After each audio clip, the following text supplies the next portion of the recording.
제가 시력 검사하러 갔는데 눈이 많이 안 좋다고, 그래서 멀리 있는 거 볼 때 이렇게 안경 쓰면 좋다고 얘기해서 끼고 있는데 매번 까먹어요. 이게 익숙하지 않아서 안경을 안 쓰던 버릇, 사무실에서만 안경을 쓰고 그러고 있어서.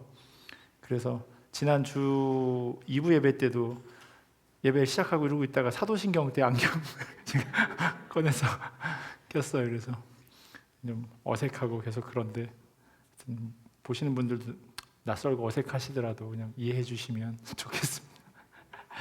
저희 잠깐 기도하고요, 우리 방학인데 특강처럼 그렇게 진행하도록 하겠습니다. 하나님 감사합니다.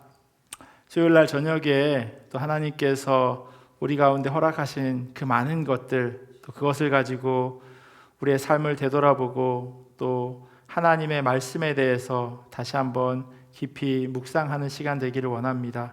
하나님의 말씀, 성경을 우리가 어떤 마음으로 읽어가는지, 어떻게 대하는지 오늘 명화를 통해서 함께 살펴보기를 원합니다. 정말 주님께서 주신 그 하나님의 말씀이 우리의 삶 가운데 깊이 녹아지게 하시고 달고 오묘한 그러한 말씀 될 수 있도록 은혜로 더하여 주시옵소서. 함께 찬양으로 주님 앞에 영광 돌립니다. 주님, 우리의 마음을 온전히 주님 앞에 드리는 시간 되게 하시고 또 주님이 기쁘게 받으시는 귀하고 복된 찬양의 시간 될 수 있도록 은혜로 더하여 주시옵소서. 감사하며 사랑이 많으신 예수님의 이름으로 기도합니다. 아멘. 우리 은혜로만 들어가네 같이 찬양하겠습니다.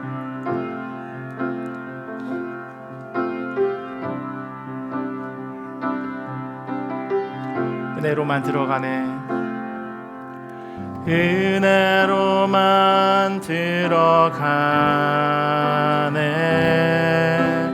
은혜로만 선다네. 우리의 노력이 아닌 어린 양의 보혈로 그분의 임재 가운데 오라 하시네. 우리를 부르신 그곳 은혜로 들어가네.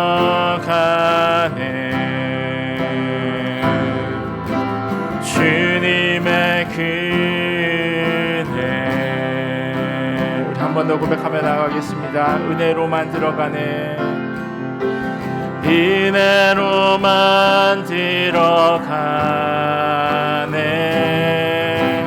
은혜로만 선다네. 우리의 노력이 아닌 어린 양의 보혈로 그분의 임재 가운데 오라 하시네.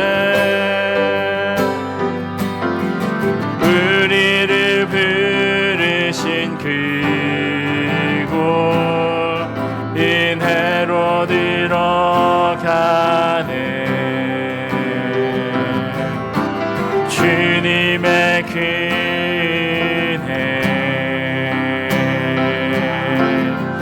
범죄한 우리가 어찌, 범죄한 우리가 어찌 서리요.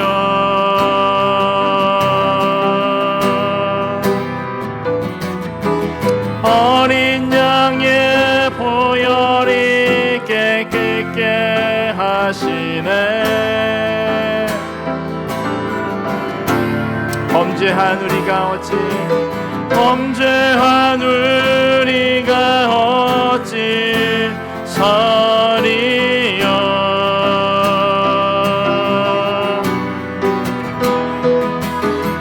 어린 양의 보혈이 깨끗게 하시네. 은혜로만 들어가네, 은혜로만 들어가네. 은혜로만 선다네. 우리의 노력이 아닌 어린 양의 보혈로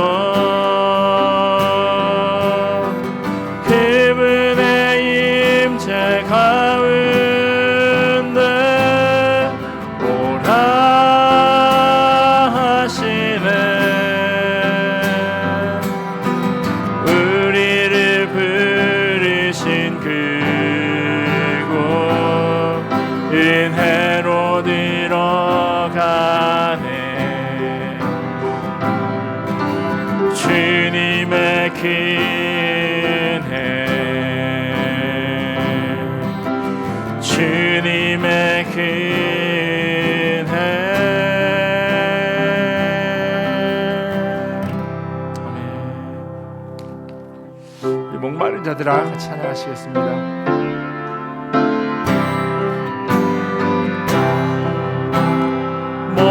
목마른 자들아 다 이리 오라. 이곳에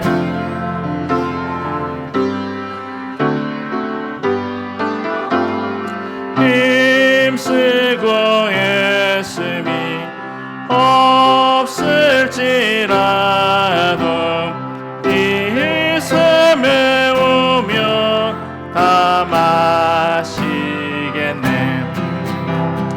이 샘에 솟는 강같이 흘러 온 천하 만국에 다 통하네.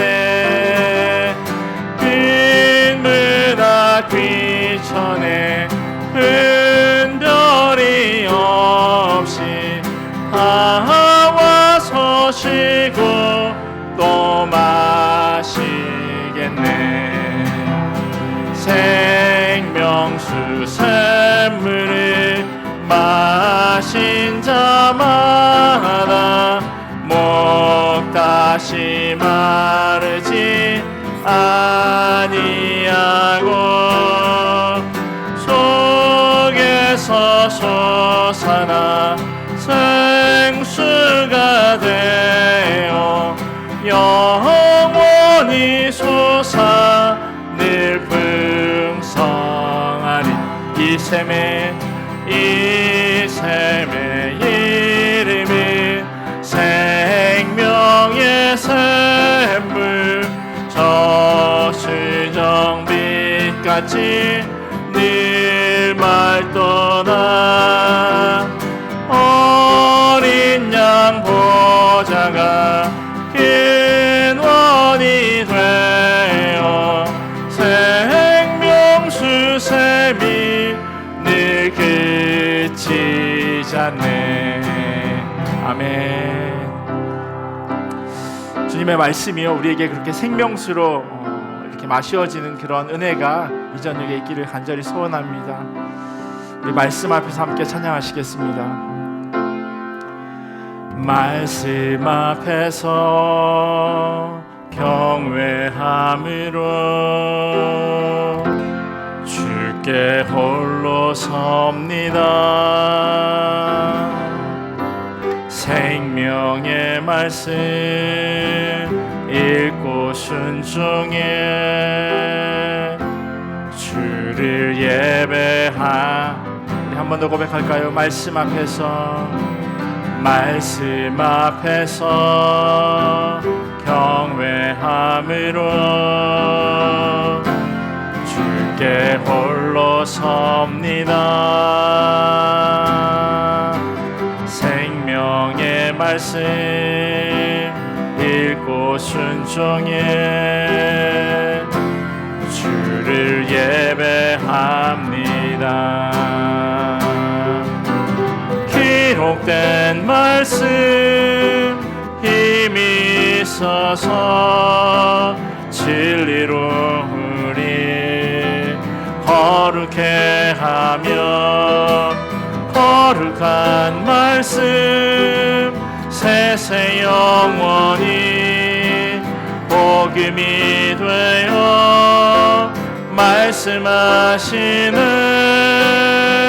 하나님 말씀에 두려워 떠는 자, 그 말씀에 생명을 거는 자, 한 사람 찾으시는 주님의 약속을 믿어 하나님 말씀에 운명을 거는 자, 순종하며 주 따라가는 자, 영원한 하나님 나라 이뤄갈 주의 교회여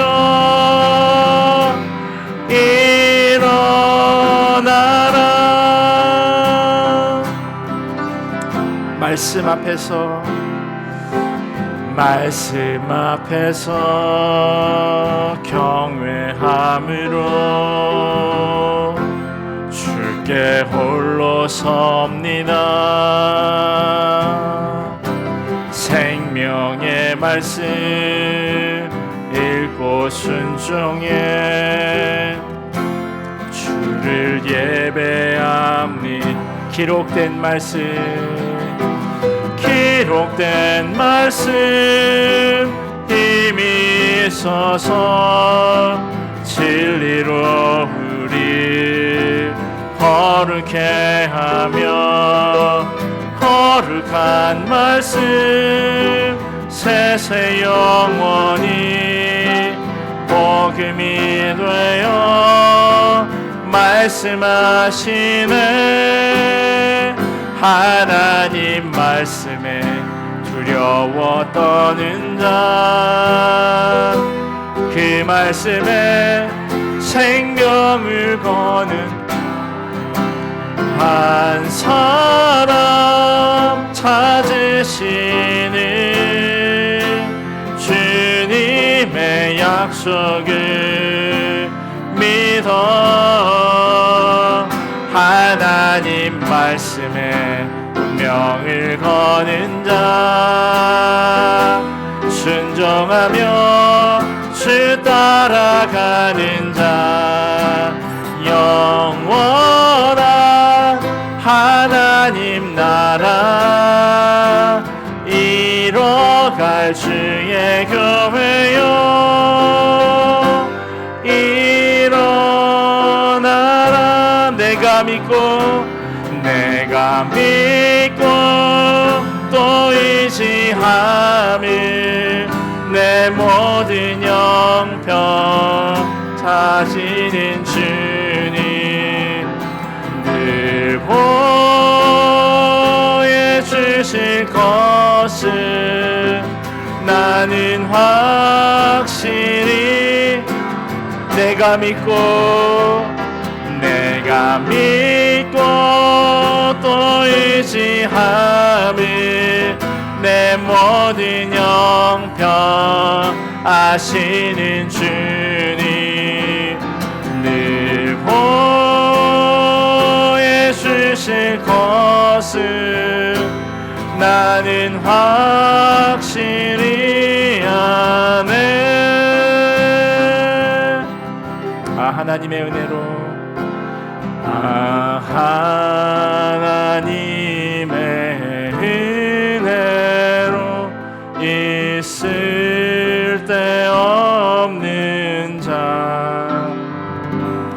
왜 구속하여 주는지 난 알 수 없도 왜 내게 굳센 믿음과 왜 내 굳센 믿음과 또 복음 주셔서 내 맘이 항상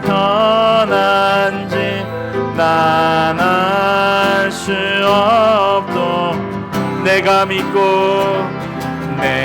믿고 또 의지함을 내 모든 형편 아시는 주님 늘 보여 주실 것을 나는 확실히 아네.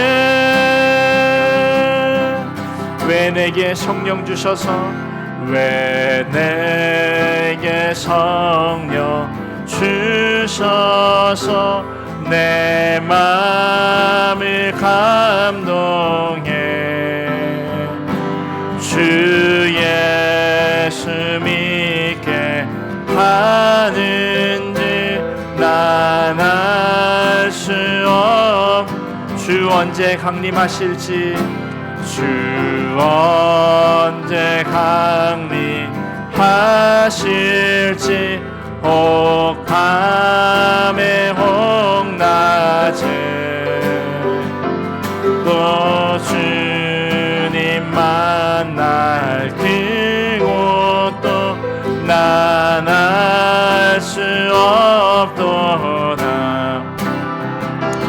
내가 믿고 또 의지함을 내 모든 형편 아시는 주님 늘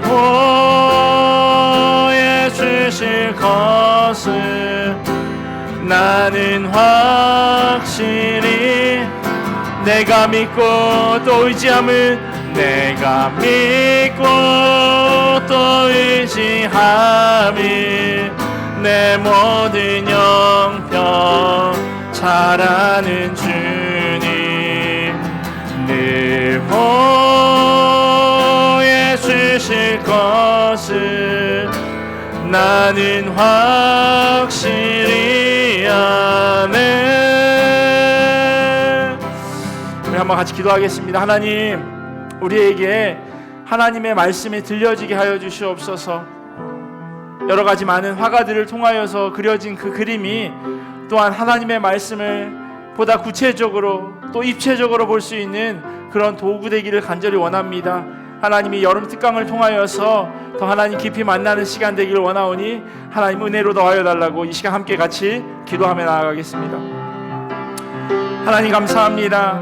하나님 우리로 하여금 하나님의 말씀 앞에 하나님 나아올 수 있도록 인도하여 주시니 감사합니다. 주님 바라보면서 또 주님 의지하면서 그렇게 나아가기를 간절히 소원합니다. 하나님 이 시간 우리에게 말씀하여 주시옵소서. 하나님의 음성이 들려지게 하시고 하나님의 말씀 가운데 그렇게 나아갈 수 있도록 주여 역사하여 주시옵소서.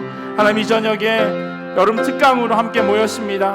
하나님께서 이 자리 가운데 좌정하여 주시옵시고 우리의 마음의 문이 열려지게 하시고 우리가 온전히 하나님께 집중하면서 하나님만 바라보면서 나아갈 수 있도록 하나님 그렇게 인도하여 주시옵소서. 주님만 믿고 주님만 의지하기를 소원합니다.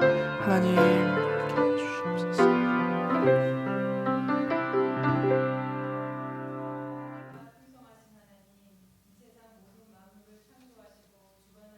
원하신 하나님이 저희의 아버지가 되어주셔서 감사합니다.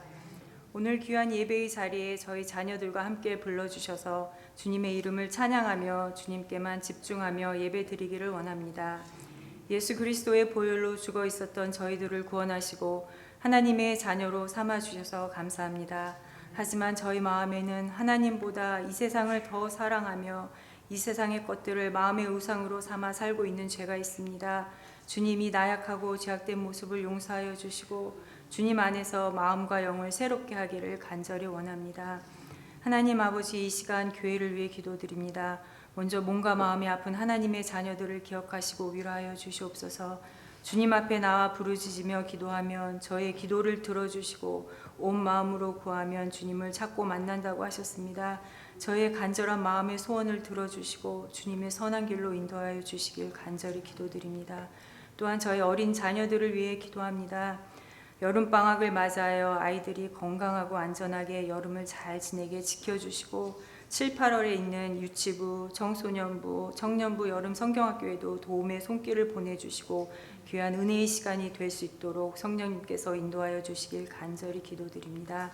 또한 이번 주일날 임직식이 있습니다. 주님 앞에서 겸손히 주님의 몸된 교회를 세우며 충성되게 섬기는 임직자들이 되게 하여 주시옵소서. 말씀 준비하시고 전하시는 이충민 목사님에게 성령 충만으로 함께하여 주시고 저에게 듣는 귀와 열린 마음을 허락하셔서 하나님께 더 한 발자국 가까이 가는 저희들이 되게 하여 주시옵소서. 감사드리며 예수님의 이름으로 간절히 기도드립니다. 아멘.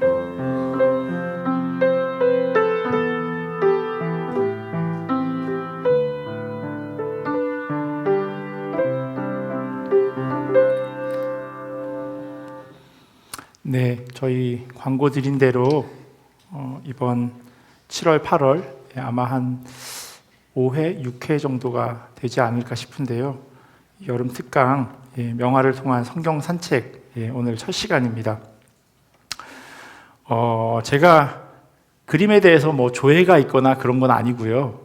그냥 단순히 재미있어서 관심을 가지다가 그게 그림을 보는 것과 또 하나님의 말씀을 보는 것, 또 때로는 화가들이 좀 오바해서 성경에도 없는 걸 너무 많이 상상해서 그려놓은 그런 부분도 있고요. 또 어떨 때는 정말 이랬겠다. 성경에는 이제 글로 적혀져 있으니까 입체적이지가 않은데 그 화가가 그려놓은 그림을 보면 정말 이랬겠다라는 그런 생각을 갖게 되기도 했습니다.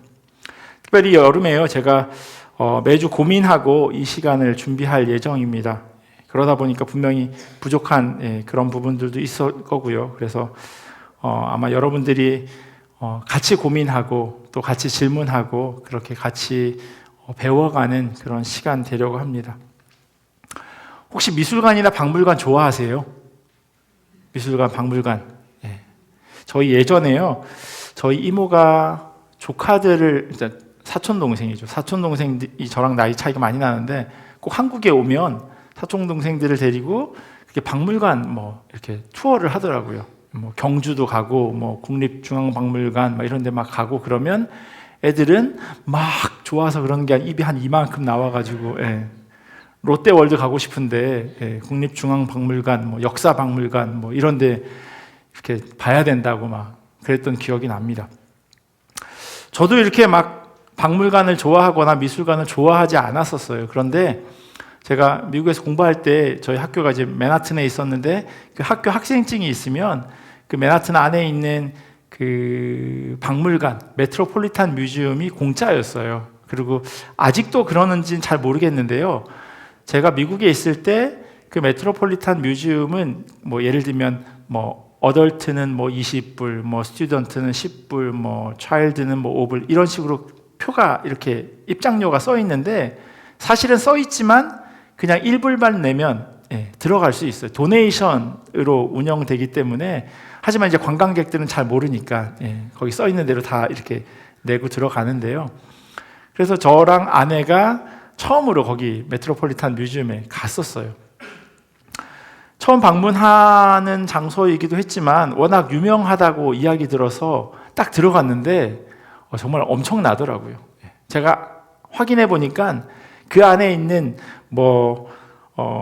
회화나 조각이나 사진이나 공예품, 그러니까 거기 안에 설치되어져 있는 특별전을 제외한 매번 이제 특별전이 새로 열리는데 특별전을 제외한 원래 상시 설치되어져 있는 그 것들이 자그마치 300만 점이래요. 300만 점. 이게 넘어가나요? 왜 안 넘어가죠?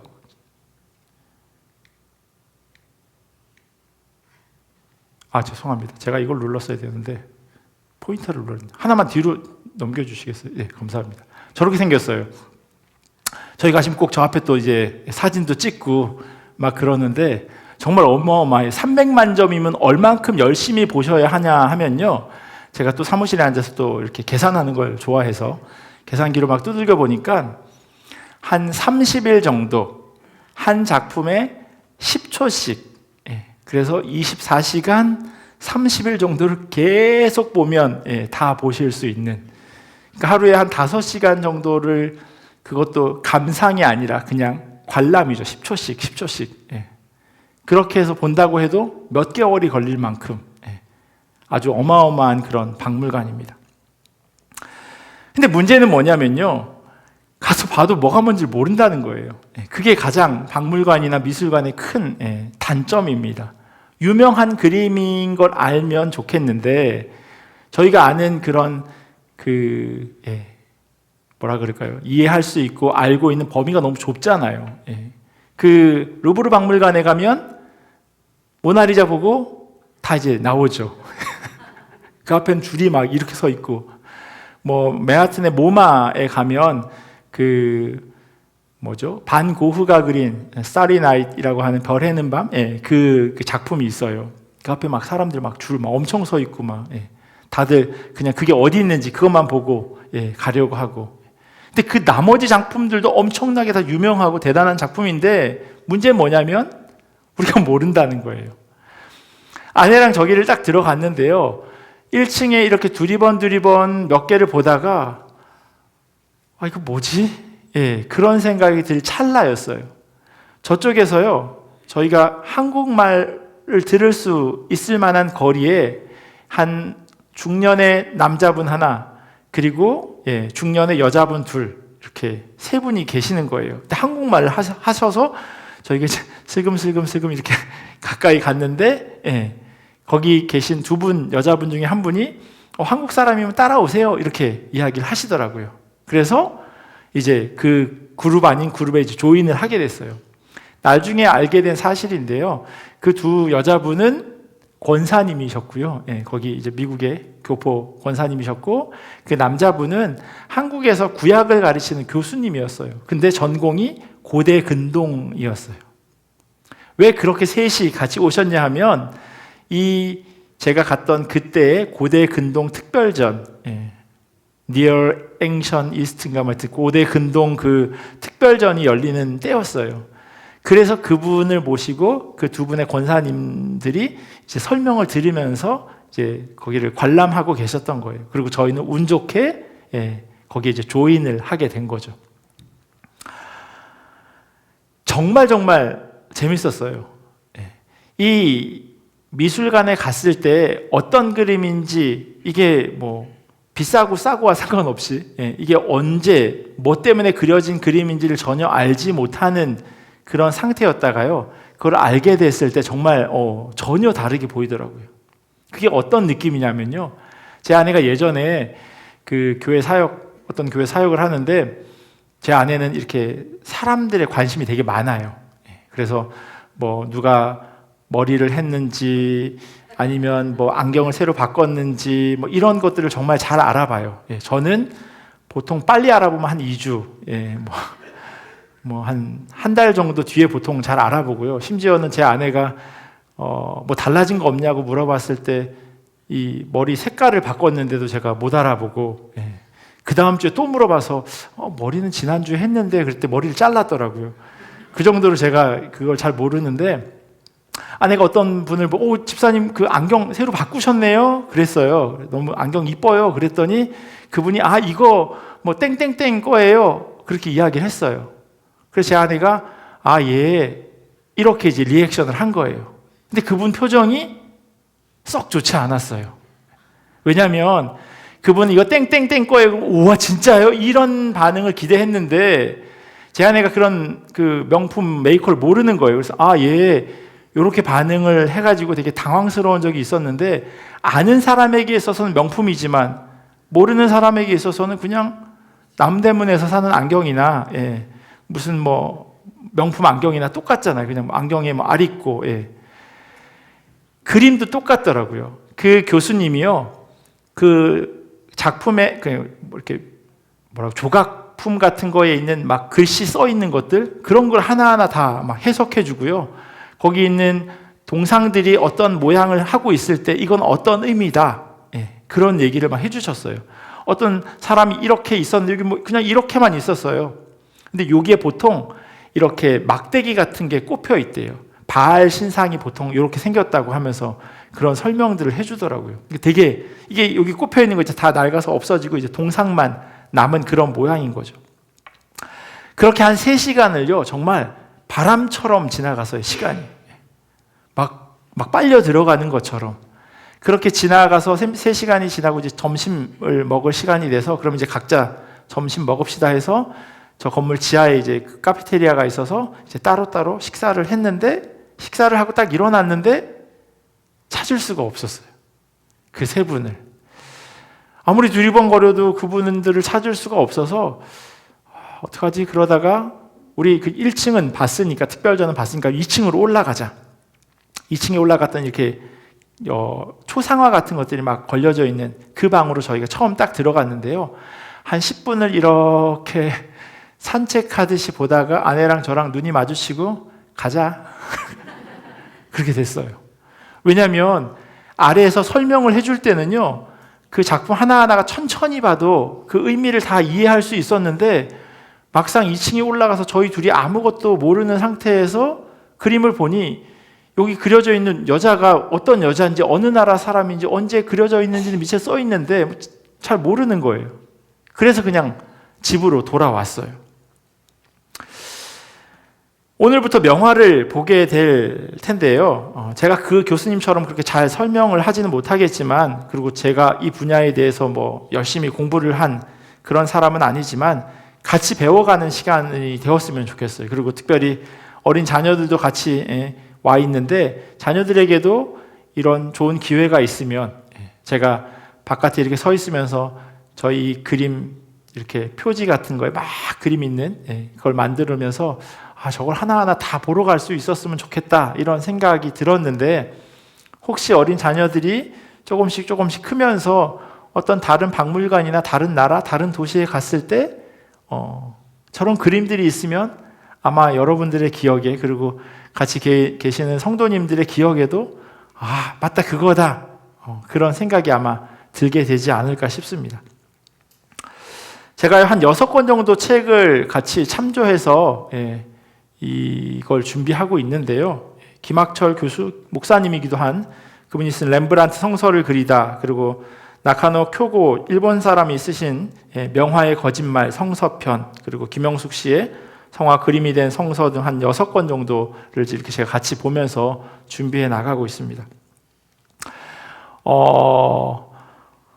렘브란트랑 카라바조의 그림을 오늘 같이 볼 예정인데요. 앞에 제일 첫 번째 시간으로요. 요한계시록 1장 1절에 이런 말씀이 있어요. 예수 그리스도의 계시라. 이는 하나님이 그에게 주사 반드시 속히 일어날 일들을 그 종들에게 보이시려고 그의 천사를 그 종 요한에게 보내어 알게 하신 것이라. 요한계시록 제일 첫 번째 1장 1절인 거예요. 이 본문의 시작으로 해서 요한계시록이 쭉 진행됩니다. 요한계시록이 어떻게 쓰여져 있는지에 대해서 알려주는 거예요. 성경에 많은 66권이 있는데 그 가운데 요한계시록은 요한에게 하나님이 천사를 보내서 알게 하신 것, 그걸 요한이 이렇게 적었다라고 기록하고 있는 겁니다. 여러분들은요, 이 성경책이 어떻게 쓰여진 책이라고 알고 계시나요? 아니면 여러분들이 어떻게 이 성경이 쓰여졌다고 막연하게 상상하고 계시나요? 하나님의 말씀에 그저요. 하나님의 말씀. 하나님의 말씀이 어떻게 쓰여졌을까요? 하나님의 감동으로. 네, 성경에 그렇게 써 있어요. 그 하나님의 감동이란 건 구체적으로 뭘 이야기하는 걸까요? 구체적으로 혹시 계시를 받아서 예를 들면 이런, 지금 권사님이 하신 말씀으로 상상을 해보자면 이런 거죠. 누가 이 성경을 쓰는 사람에게 알려주는 거죠. 계시로, 꿈으로, 환상으로, 혹은 귀로. 태초에 하나님이 천지를 창조하시니라 하면 제가 앉아서 태초에 하나님이 천지를 창조하시니라 마침표 찍고 가만히 기다렸다가 첫째 날, 둘째 날, 셋째 날이 안 오면 좀 더 기다렸다가, 이런 거일 수도 있어요. 감동이 하나님의 말씀으로 이렇게 쓰여졌다라고 하는, 그냥 상상해 보는 거예요. 카라바조라고 하는 사람은요, 하나님의 말씀이 쓰여진 걸 어떻게 생각해 봤을까요? 제가 설교할 때 카라바조에 대해서 한번 이야기했던 적이 있어요. 예, 저렇게 카라바조가 생겼어요. 예. 어떻게 생겼어요? 어때요? 크리피. 인상이 좀 어떻게 순한가요? 아니면 좀 나빠 보이나요? 어떻게 보이세요? 예, 나빠요. 무서워요. 예. 사람들이요, 대체적으로 보는 인상이라고 이야기하잖아요. 느껴지는 것들이 대부분 비슷해요. 저 사람은 순하게, 저 사람 좀 만나본 적도 없잖아요. 그죠? 그냥 그림으로 딱 봤는데, 저 사람은 조금 무서워 보이고, 인상이 좀 험해 보이고, 예. 저 사람은 정말로 그렇게 살았어요. 예. 욱하는 성격에 사람도 죽이고, 막 도망 다니고, 막 이랬던 사람이에요. 그러니까 얼굴을 항상 웃는 얼굴로 하세요. 그래야, 예. 자기의 삶도. 저 사람이 그린 그림이에요. 저 카라바조가요, 원래 이름은 뭐냐면 제가 그때 설교할 때도 한번 말씀드렸는데 미켈란젤로 메디시 다 카라바조라고 해요. 근데 왜 저 사람을 카라바조라고 부르냐 하면요, 카라바조는 저 사람이 태어난 고향이에요.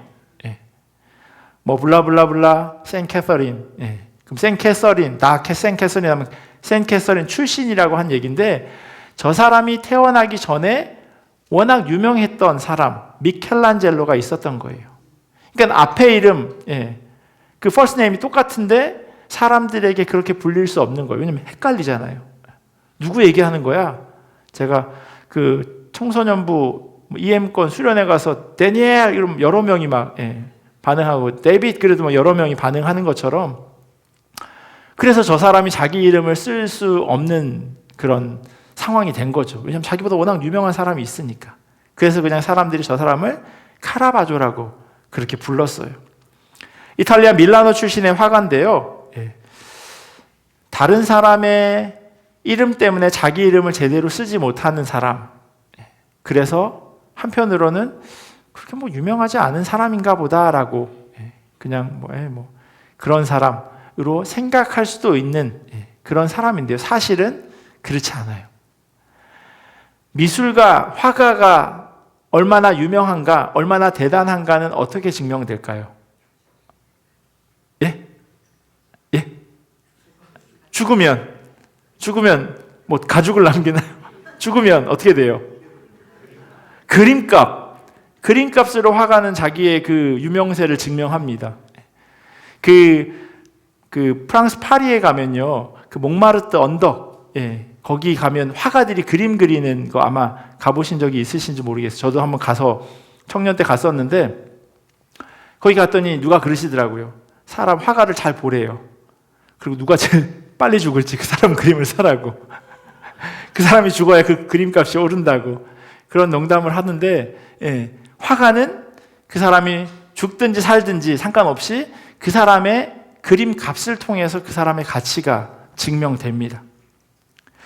2014년도에요. 이런 신문 기사가 난 적이 있어요. 첫머리 기사가 이렇게 써 있어요. 7천만 원에 판 그림, 알고 보니 170억 카라바조 작품. 저 그림이에요. 카라바조가 그린 제목은 뭘까요? 그림에서 그림 보이시나요? 제가 그냥 가운데 안 서 있어도 되죠? 그림에서 유추해 볼 수 있는 뭘 하고 있나요? 카드. 제목에 카드가 들어갑니다. 또 하나 눈여겨볼 만한 동작이 나와요. 카드 사기꾼. 누가 사기꾼이라 그러셨는데 맞아요. 여기 그림에 보시면 여기 뒤에 카드를 숨기고 있어요. 그죠? 2장이나. 뭐 좋은 카드는 아니겠지만, 저 옆에 있는 사람이 이렇게 뭐 옆에서 훈수 두고 있고, 사실 남자인지 여자인지 하여튼 잘 모르겠지만, 이 제목은 카라바조가 그린 카드 사기꾼이라고 하는 그림이에요. 근데 저 그림이요, 그 유명한 그 옥션하는, 거기에 있는 그 소더비라고 하는 거기에서 팔았는데요, 7천만 원에 팔렸어요.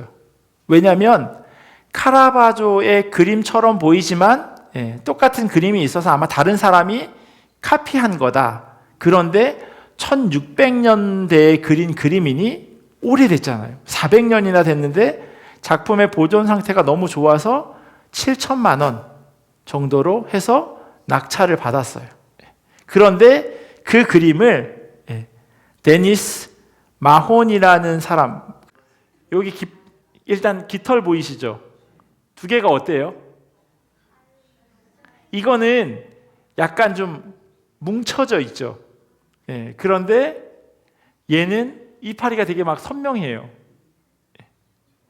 여기 옷에 줄무늬 같은 것도요, 무늬가 있는데 이게 훨씬 선명합니다. 그래서 이 그림이 진품이 아니라고 생각했던 거예요. 똑같은 사람이 그렸는데 어떻게 이렇게 블러디하게 손으로 막 이렇게 뭉갠 것처럼 그렸냐? 그랬는데 진품인 게 확실하다라고 그렇게 얘기가 되어지면서 이 오른쪽에 있는 그림이 170억이 되었습니다. 그럼 왼쪽은 얼마일까요? 네, 50억. 아니, 이게 더 싼 거라니까요. 이게 훨씬 비싼 그림이래요. 텍사스에 가면 볼 수 있대요. 텍사스 킴벌 미술관에 가면 저 그림이 있는데요. 저 그림의 값은 790억이래요. 790억. 그러면 거의 뭐 저희 캐나다 달러로 치면 한 100억, 1000억 정도 되는 그런 그 정도의 그림인 거죠. 근데요, 이 그림을 그린 이 카라바조가요, 이런 그림을 그렸어요. 아까 권사님이 말씀하신 것과 좀 비슷한 그림이에요. 제목이 뭐냐면 성 마태의 영감이라고 돼 있어요. 그 천사가 불러주고 있는 거예요. 마태한테. 마태복음을 기록할 수 있도록. 제가 아까 성경이 어떻게 기록되었을까요? 라고 한 질문에 카라바조는 이렇게 생각한 거예요. 왜냐하면 어디에도 쓰여져 있지 않잖아요. 마태가 어떻게 성경을 기록했는지. 근데 카라바조는 이럴 것 같다 라고 생각했어요. 근데 사실이요, 카라바조가 이 그림보다 먼저 그린 그림이 있어요. 이거예요. 교황청에서 예전에는 보통 그림을 주문해야 그림을 그리기 시작하거든요. 막 그려놓고 이거 얼마에 얼마 이렇게 파는 게 아니라요. 그림을 주문 받으면 그때 이제 그림을 그리는데, 성 마태가 하나님의 말씀을 어떻게 쓰는지, 어떻게 기록했는지를 좀 그려달라고 하니까 첫 번째 그린 그림이 이거였어요. 그런데 이 그림이 퇴짜를 맞습니다. 뭔가 좀 성스럽지 않다라고 하는, 고개를 끄덕, 여러분들이 보기에도 뭔가 좀 성스럽지 않아 보이나 보네요. 성스럽지 않아 보이는 듯한 느낌의 그림이라고 생각되어지는 거예요. 일단 천사의 표정이 좀 뭔가 좀 멜랑콜리합니다. 그리고 지금 뭘 하고 있는, 마태가 지금 성경을 쓰고 있거든요. 근데 지금 다리를 저렇게 꼬고 있는, 예배 시간에 저 청소년 청년 때 이제 예배 시간 설교하는데 다리 꼬고 있으면 어른들이 되게 뭐라고 어디 하나님 말씀 듣는데 다리를 꼬고 앉아가지고 이렇게 얘기를 옆에 있으면 탁 치시더라고요. 말씀을 듣는데도 그런데 말씀을 지금 쓰고 있는데 다리를 꼬고, 거기다 또 맨발이네요. 근데 천사와 너무 이게 밀접해 있어요. 그것도 뭔가 좀 좋지 않게 보였던 것 같아요. 그래서 사실은 카라바조가 생각했던 건 저 모양이었던 거예요. 마태는 특별하게 할 수 있는 게 없는 사람, 그래서 천사가 일일이 불러주는 대로 마치 손가락으로 써주는 것처럼 그렇게 했던.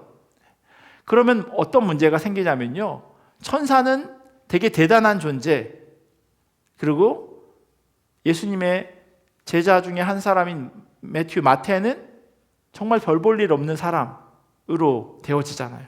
근데 천주교에서는요, 모든 사람들 예수님 제자 성자잖아요.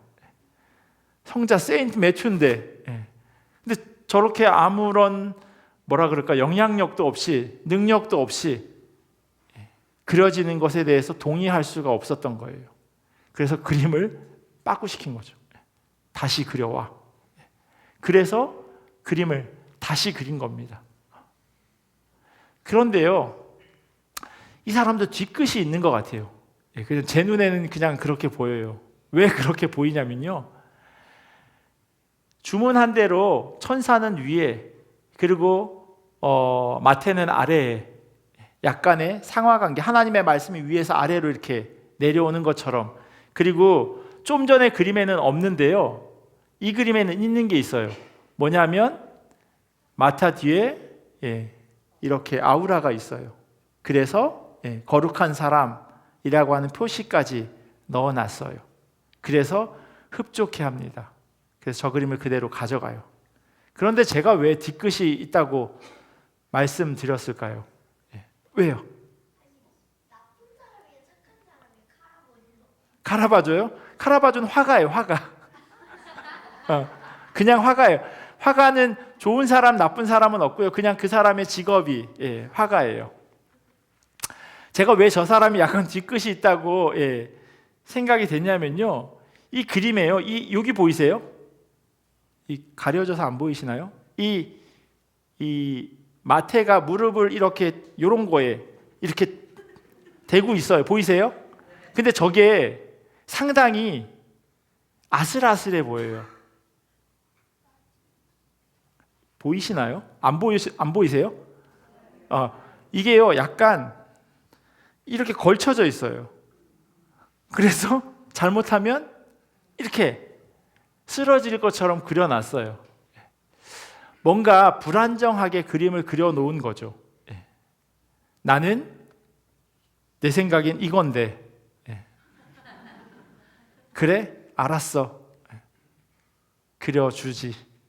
하지만 거기에 대해서 온전히 동의할 수 없는, 왜냐하면 그 음악하는 사람, 미술하는 사람, 그 예술하는 사람들의 그 나름대로의 곤조가 있거든요. 그거를 건드린 것 같아요. 근데 제가 말씀드리고 싶은 건 뭐냐면요, 카라바조가 본 하나님의 말씀이 쓰여지는 과정은 이렇게 생각을 한 겁니다. 하나님이 말씀을 불러주면 마태가 그것을 받아 적는 것으로, 그렇게 생각을 한 거예요. 그런데요, 렘브란트는 조금 다르게 그림을 그렸어요. 렘브란트 이렇게 그렸어요.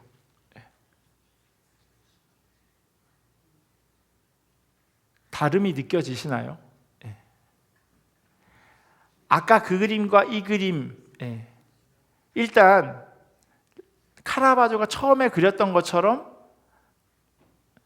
마태 뒤에 이 후광이 없어요. 그냥 아주 평범한 아저씨, 아니 뭐 할아버지, 그리고 뒤에 딸인지 그렇게 보여지는 사람이 얘기해 주는 것처럼, 그렇게 모르고 보면 그렇게 보여질 수도 있는 그런 그림이에요. 이 손이나 이런데요, 아주 디테일하게, 이마도 그렇고요. 근데 카라바조와 다르게 그 렘브란트의 별명, 빛의 마술사라고 이야기하거든요. 17세기의 네덜란드 출신의 화가인데, 빛이 이렇게 위에서 아래로 쭉 내려오는 것처럼 그려놨어요. 그러니까 얼굴 이쪽이랑 여기 아래 손도 보면 조금 심혈을 기울여서 그려놓고 있어요. 이 렘브란트가 보기에요, 하나님의 말씀이라고 하는 건 두 가지 측면이 있다고 생각한 것 같아요. 첫 번째 뭐냐면, 카라바조처럼 동일하게 하나님의 말씀으로 들려지는 거예요. 천사 아니면 하늘에서 들려지는 음성으로 받아 적고 있어요. 근데 시선이 뒤에 귀를 기울이고 있다기보다는요, 왼손도 그렇지만 뭔가 골똘하게 고민하고 있어요. 아까 만약에 이 그림이었다면요, 마태가 할 수 있는 건 뭘까요? 좀 천천히 불러주세요. 요 정도일 거예요. 왜냐하면 받아 적어야 하니까. 그런데 렘브란트는요, 받아 적고 있어요, 손은. 그런데 왼손이 이렇게 수염에 이렇게 가 있으면서 눈동자가 좀 다른 방향으로 되어져 있는 걸 보면 하나님의 말씀을 받아 적는 것에만 그친 것이 아니에요. 그 역시 고민하고 있어요. 묵상하고 있어요. 아니, 부르는 대로 받아 적으면 되지 라고 생각할 수도 있는데요. 제가 보기에 매튜가 하는 고민은 이 하나님의 말씀을 듣는 사람들, 읽어 내려가는 사람들이 어떻게 하면 잘 이해할 수 있을까? 이런 고민을 하지 않겠어요? 단순히 보편적인 그냥 읽어주는 그런 게 아니라 저도 말씀을 준비할 때 그러거든요. 오늘 같은 경우는 지난 주일에 자녀들도 같이 오라고 말씀을 드렸잖아요. 그래서 렘브란트가 이렇게 그림을 그리기 시작하면서부터 일어나는 19금 같은 것들은 다 빼죠. 그리고 전달할 중요한 내용들만 추리는 것처럼 마태 역시도 하나님의 말씀을 전달하는 데 있어서 그런 고민을 하고 있는 겁니다. 뭔가 생각하는 고민. 천사의 소리를 듣고 글을 적어가기도 하지만 자신의 지적 고투, 그런 고민들이 그 안에 그대로 담겨져 있는 것 같다라는 생각이 들어요. 내가 예수님과 있었던 일 다시금 회상해야죠. 마태는 그 경험들을 한 사람이니까요. 그리고 그 안에서 나는 또 어떻게 묘사되어야 할까? 이 고민 해보지 않겠습니까? 내가 세리였는데, 나 못된 놈이었는데 이걸 그대로 적어야 되나? 조금 그냥 빼야 되나? 이런 고민도 할 수밖에 없었을 것 같아요. 그러니까 렘브란트가 그 이해한 이 마태가 하나님의 말씀을 받아 적는 것, 카라바조가 하나님의 말씀을 받아 적는 것은요, 전혀 다른 시각일 수 있어요.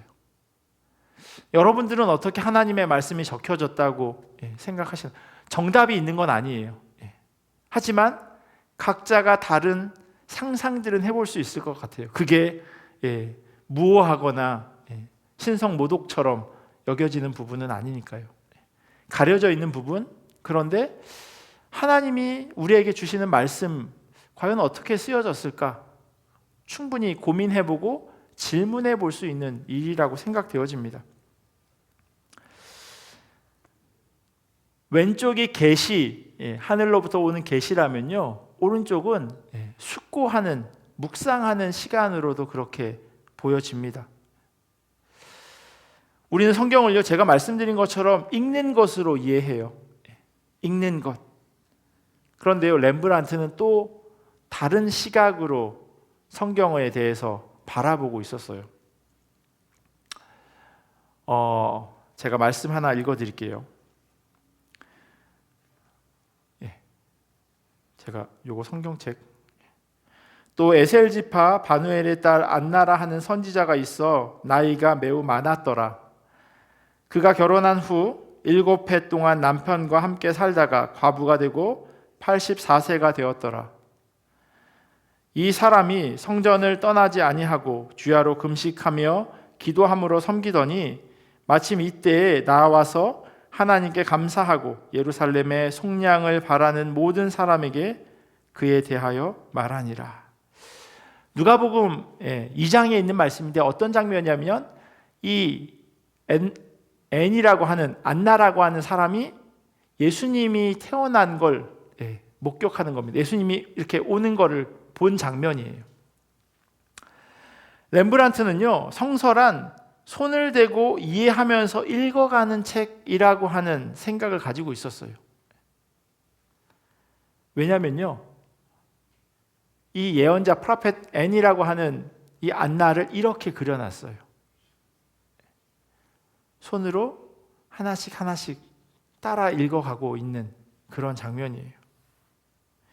안나는 일찍이 과부가 됐고요. 그리고 84살이 되도록 예루살렘에서 구원자를 기다리면서 밤낮 금식했다고 성경에 기록합니다.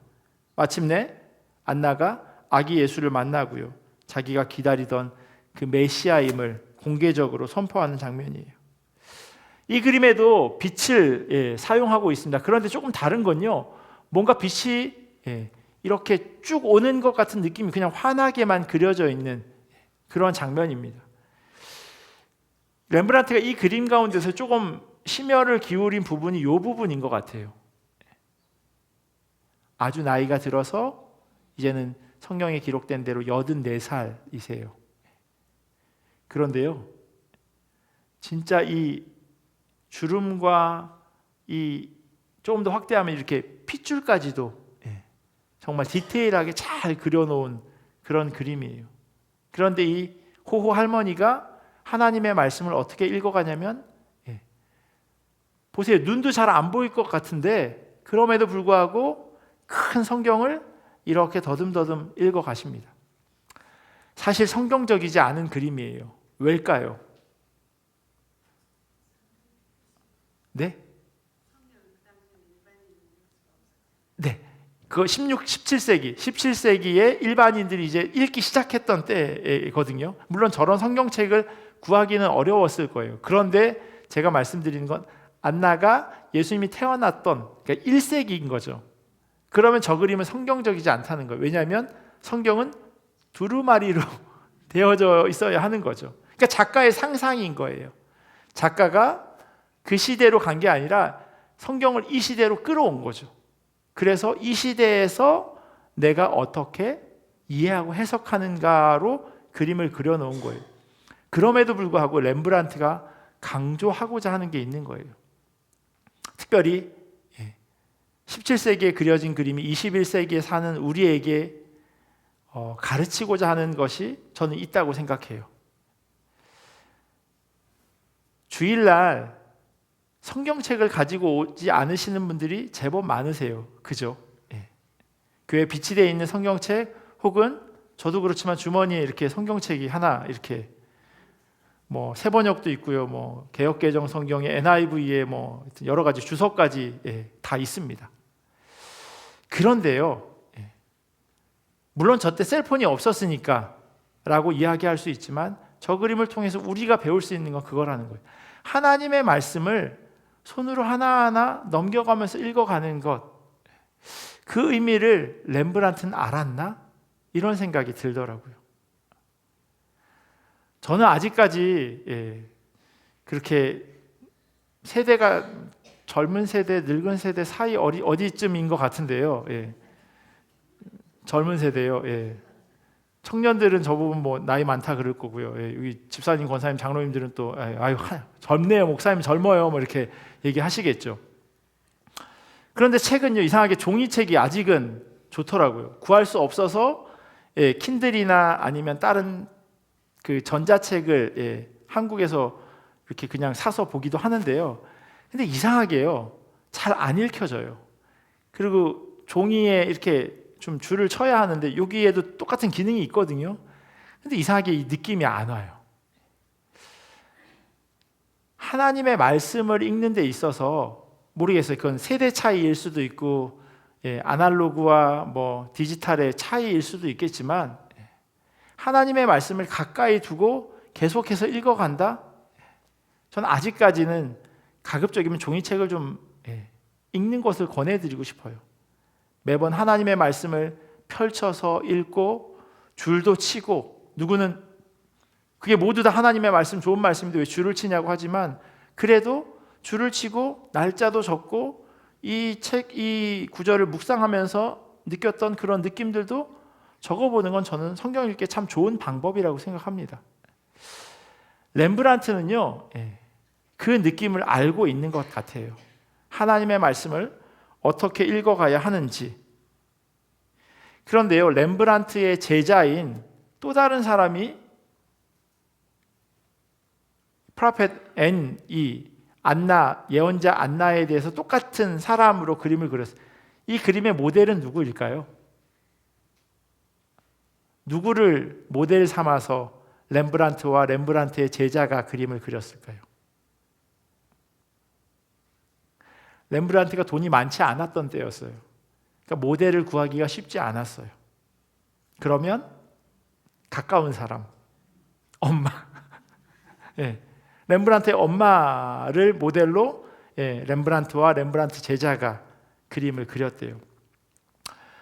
렘브란트 제자 저 사람 이름이요, 헤리트 도우라고 되어 있는데 그 H로 시작하지 않더라고요. 그러니까 네덜란드 발음이어서 아마 그런 것 같은데요. G로 시작해요. 근데 이 헤리트 도우라고 하는 사람이 그림을 그렸는데 렘브란트보다 더 비싼 값에 당시에는 많이 팔렸던 그런 유명한 사람이었어요.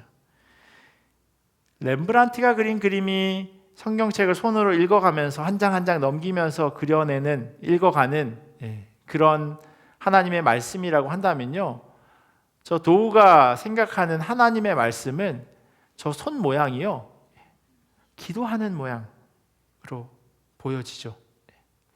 하나님의 말씀을 읽어가는 데 있어서 묵상하는 것, 그리고 하나님의 말씀을 내 삶 가운데 그대로 적용하고 받아들이려고 하는 그런 마음, 렘브란트의 제자가 생각하는 성경 읽기는 그랬던 것 같아요.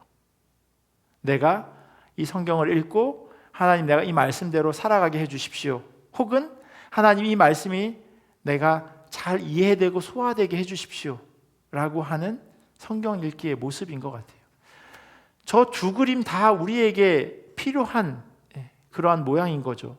하나님의 말씀을 읽어낼 때 있어서 이 말씀대로 내가 살아갈 수 있도록 계속해서 기도해야죠. 왜냐하면 우리는 너무 쉽게 넘어지잖아요. 언제 그랬냐는 듯이 주일 설교 들었는데 또 막상 문 열고 나가면 앞에서 목사가 계속 사랑하라 그러는데 사랑 잘 안 되고 다른 거 되고, 하나님의 은혜 기억하라고 하는데 자꾸 부족한 것만 떠오르고 감사한 제목보다는 오히려 모자란 것만 떠오르죠. 그러기에 렘브란트의 제자처럼 기도하는 마음으로 하나님의 말씀을 읽고 들을 필요가 있다고 생각되어집니다. 그리고 또 큰 성경을 가지고 있던, 작은 성경을 가지고 있던 렘브란트처럼 하나하나 한 구절 한 구절 하나님의 말씀으로 묵상하는 그런 모습들도 우리 가운데 있어야 될 것 같아요. 고민하면서 읽고 이해하는데 그치지 않고요, 하나님의 말씀에 대해서 사실 교회 안에서 이걸 조심스럽게 생각하는 부분이기도 하지만 저는 잘하는 거라고 생각해요. 뭐냐면요, 토론하고 질문하고 서로 이야기하는 거예요. 여기에서 헬리팩스까지 가장 빨리 갈 수 있는 방법 아세요? 비행기보다 더 빨리 갈 수 있는 방법. 사랑하는 사람과 목사님 그러면 사모님과 같이 가시는 걸로. 목사님 이렇게 은혜로운 분은 또 그렇게 가시고, 저처럼 덜 은혜로운 사람 누가 그렇게 이야기하더라고요. 멀리 가는 데 있잖아요. 잠이 오니까 껌도 씹어보고, 오징어도 씹어보고, 육포도 씹어보고 해도 자꾸 졸린데, 아주 사람 씹으면서 가면 아주 금방, 아주 빠른 시간 내에 무슨 마르지 않는 샘처럼 계속해서 이야기거리가 나온다고 이야기하더라고요. 그런데 하나님의 말씀을 듣고 문을 열고 나갔을 때 들은 말씀에 대해서 어떻게 적용할까? 나는 이 부분이 조금 되게 어렵던데? 이런 이야기들을 사실은 교회 안에서 있어져야 하죠. 목장 모임에서도 마찬가지고, 어떻게 치면 골프공이 멀리 가더라, 이거 말고요. 이거 말고 하나님의 말씀을 들었는데 그 들은 말씀을 어떻게 적용할까? 혹은 오늘 그 말씀은 좀 이해가 안 되던데 왜 그 예화는 빼도 될 것 같은데, 이런 얘기까지도, 제가 집에서 잘 듣는 얘기거든요. 그 예화는 좀 뺐었어야 하는 거 아니냐, 이런 얘기 듣는데 필요한 것 같아요.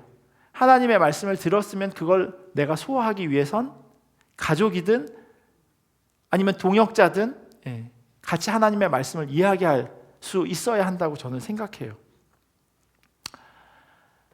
렘브란트가 그린 그림인데요, 토론하는 두 노인이라고 하는 제목의 그림이에요. 논쟁하는 두 노인. 오스트레일리아의 NGV, 내셔널 갤러리 오브 빅토리아라고 하는 박물관에 보관되어 있는데요. 그 홈페이지에 들어가면 이 그림을 볼 수 있는데 정말 좋은 화질로 올려놨더라고요. 그러니까 제가 보여드리는 많은 화질들은 그냥 위키피디아 같은 데 보면 그 갤러리로 따로 되어져 있는데요. 되게 큰 화질 뭐 한 5메가, 10메가까지도 되어져 있는데 이 그림은 위키피디아에서는 그냥 저 정도의 화질밖에 없는데 그 박물관 홈페이지에 들어가니까 정말 확대해도 하나도 깨지지 않는, 근데 다운은 안 되는, 퍼갈 수는 없는, 원하는 사람은 이제 가서 보도록 그렇게 해놨는데요. 논쟁하는 두 노인이라고 보통 이야기하는데, 그리고 그 박물관 홈페이지 안에 있는 그림에 대한 설명도 그렇게 돼 있어요. 그런데 논쟁하는 두 노인인데 논쟁의 여지가 있다고 써 있어요. 뭐냐면 저 두 사람이 누구인지에 대한 논쟁의 여지가 있다는 거예요.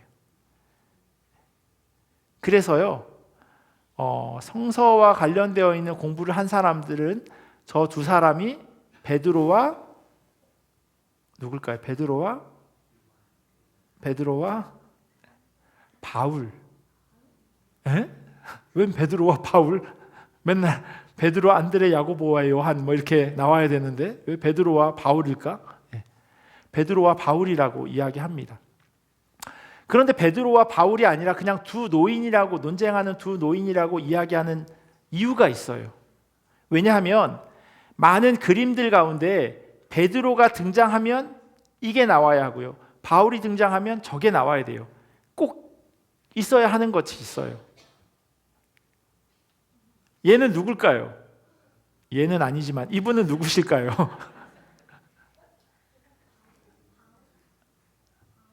바울? 딩동댕. 맞아요. 바울은요 항상 칼을 들고 있어요. 그래서 어디 가셔서 미술 작품이나, 물론 왕도 있겠지만 성화나 성당 같은 데 가서 유럽에 여행하시다가 칼을 딱 들고 있으면 거의 10중 8구 바울이에요. 왜냐하면 바울이 예수님 믿는 사람 잡으러 다녔잖아요. 그래서 바울은 항상 책이랑 칼을 들고 있어요. 그림에 보면 책이 있고요, 저기 오른쪽에도 보면 칼이 세워져 있어요. 여기도 칼이 있고요, 칼을 들고 있고, 여기도 칼을 할 때 조그맣게라도 집어넣어요. 베드로는 뭐가 있어야 될까요? 그렇죠. 열쇠가 있어야 돼요. 열쇠 꾸러미, 열쇠. 되게 좀 뭔가 좀 잘 안 맞는 것 같지만 하여튼 열쇠를 들고 있어요. 이상하게 열쇠가 매달려 있거나 생뚱맞게 되게 크거나. 그런데 아까 그 그림에 보면 열쇠랑 칼이 없어요. 그래서 이건 그냥 논쟁하는 두 노인이야 라고 이야기하기도 해요. 그런데 이게 만약에 베드로와 바울이라면 누가 베드로고 누가 바울일까요? 흰옷이 베드로, 그러면 이 사람은 바울. 왜 그렇게 생각하세요, 권사님?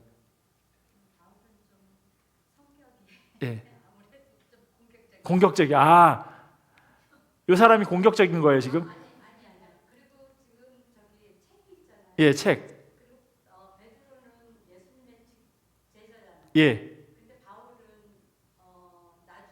네.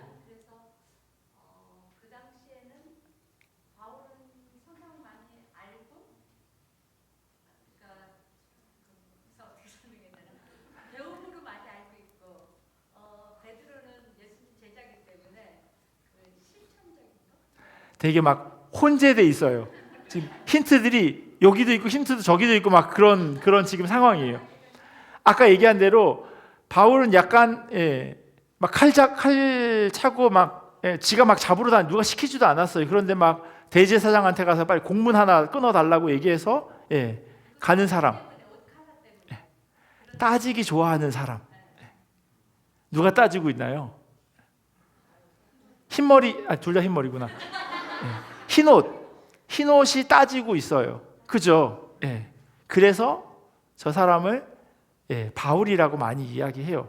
아까 말씀하신 대로 사실 바울이 훨씬 더 가방끈도 길고 많이 알 텐데, 근데 그럼에도 불구하고 바울이 베드로한테 막 질문하고 따지고 있어요. 베드로는 지금 손가락으로 성경책을 여기저기 껴가지고 질문할 때마다 펴서 설명해 줘야 되고 하는 상황이에요. 어떤 설명일까요? 제가 생각하기로는요, 바울이 예수님의 사역 기간에 없었잖아요. 부활하신 다음에 예수님을 만나죠. 부활하신 다음에 예수님을 만났으니 그러면 저 책은 신약일까요? 아니죠. 저 때는 신약이 없었는데, 구약 성경에서 이야기하고 있는 메시아, 도래할 메시아가 당신이 경험한 것과 어떻게 일치하는지를 계속해서 질문했겠죠. 내가 예수님 이런 부분 봤는데 이사야서에 있는 여기가 내가 경험한 예수님이에요. 여기가 예수님, 그런 이야기들 계속 베드로는 해주고 있을 거예요. 그래서 책에 이렇게 깔피를 끼고 이렇게 있는 겁니다. 또 하나 장면이 있는데요, 바울이 저렇게 베드로에게 따지는 장면이 성경에 있어요.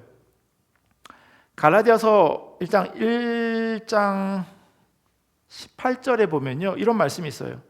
그 후 3년 만에 내가 게바를 방문하려고 예루살렘에 올라가서 그와 함께 15일을 머무르는 동안, 사도 바울이요, 예수님을 만나고 예루살렘 교회로 가고 싶었는데 예루살렘 교회에서 아무도 그 사람을 인정해 주지 않는 상황이었습니다.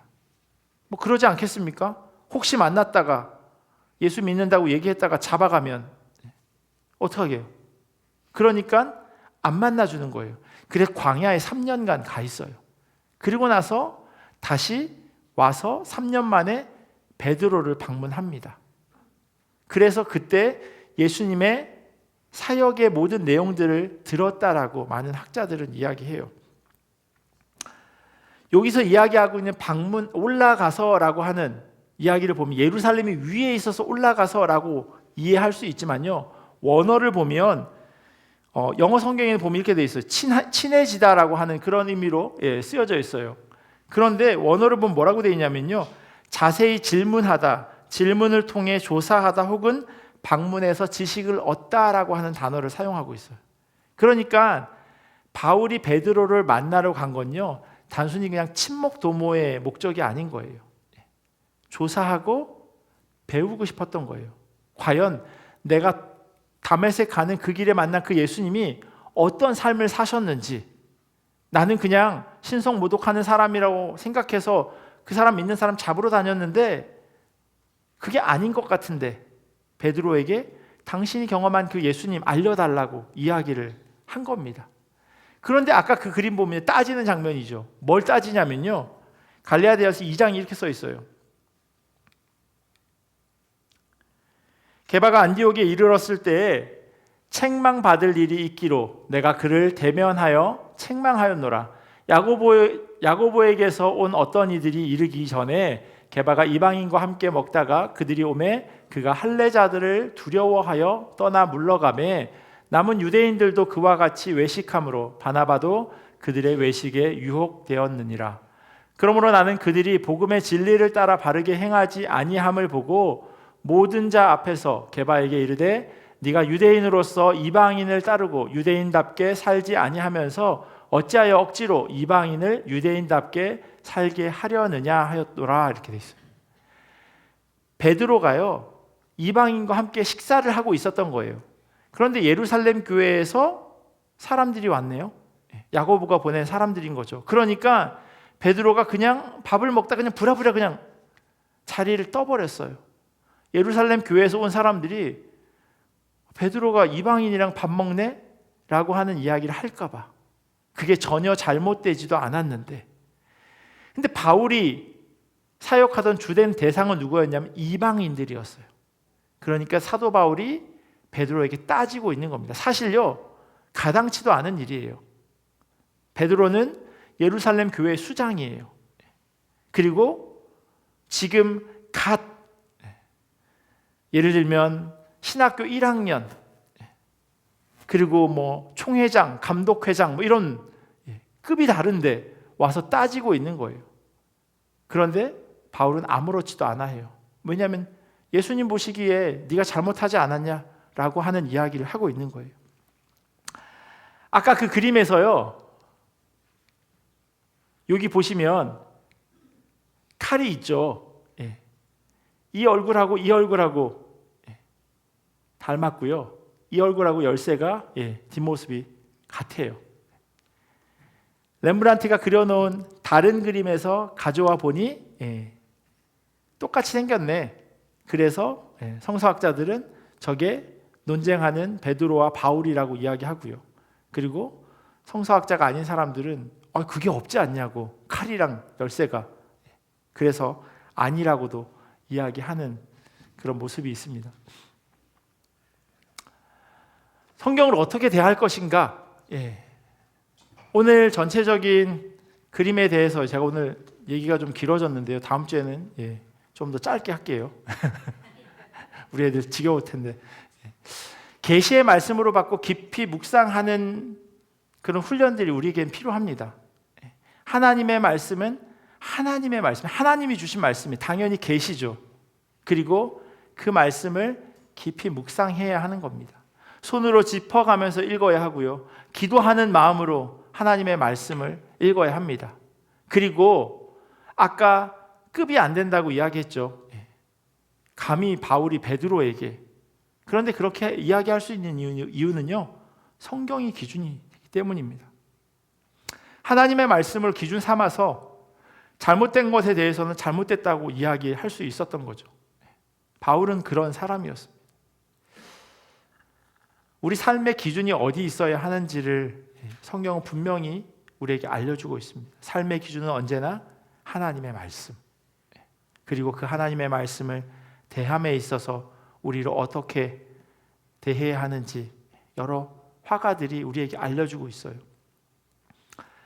틀린 부분, 맞는 부분, 그게 중요한 게 아니라요, 그 그림을 통해서 우리가 어떤 배움을 얻게 되느냐, 그리고 무엇보다도 배우는 것으로 그치는 게 아니라 그걸 어떻게 살아내느냐, 그 질문에 대한 대답들은 우리가 날마다 살아가면서 해야 될 겁니다.